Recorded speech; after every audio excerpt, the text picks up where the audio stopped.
আমি যদি মারাও যাই আপনারা পিছপা হবেন না, আপনারা এই আন্দোলনকে সফল করেই ছাড়বেন। আমি আবারও বলতে চাই, আমি টিয়ার সেল খেয়েও ক্যান্স হয়নি।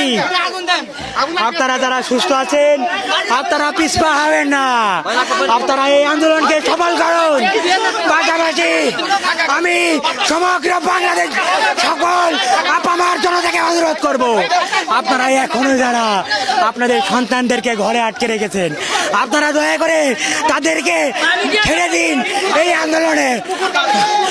আন্দোলনে অংশগ্রহণ করতে দিন। মনে রাখবেন, আমরা যদি এই আন্দোলনে ব্যর্থ হই আগামীর বাংলাদেশ ব্যর্থ হবে। আপনারা ভাববেন না আমরা যদি ব্যর্থ হই সবকিছু ঠিকঠাক হয়ে যাবে।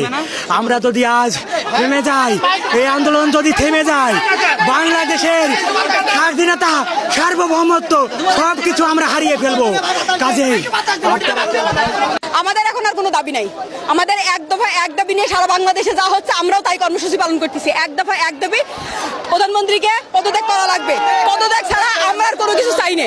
কারণ আমরা সংলাপের সুযোগ দিচ্ছি অনেক আগে। 18 তারিখ থেকে শুরু করে যে পরিমাণ গণহত্যা গুম চলাইছে, এরপরে আর আমাদের কোনো রাস্তা নেই। আমাদের পিঠ দেয়ালে ঠিক গিয়েছে। যখন আমরা সংলাপের সুযোগ দিছি তখন সাধারণ স্টুডেন্টরা ছিল, সবাই সাধারণ স্টুডেন্ট ছাড়া কেউ ছিল না। সেইখানে মার দেওয়া হয়েছে, গুম করা হয়েছে, তাদের বাপ মাকে তুলে নিয়ে যে হয়রানি করা হয়েছে, সব ধরনের প্রস্তুতি তারা নিয়ে করেছে। এখন আর সংলাপ কিসের ভাই? এখন আর কোনো সংলাপ নাই।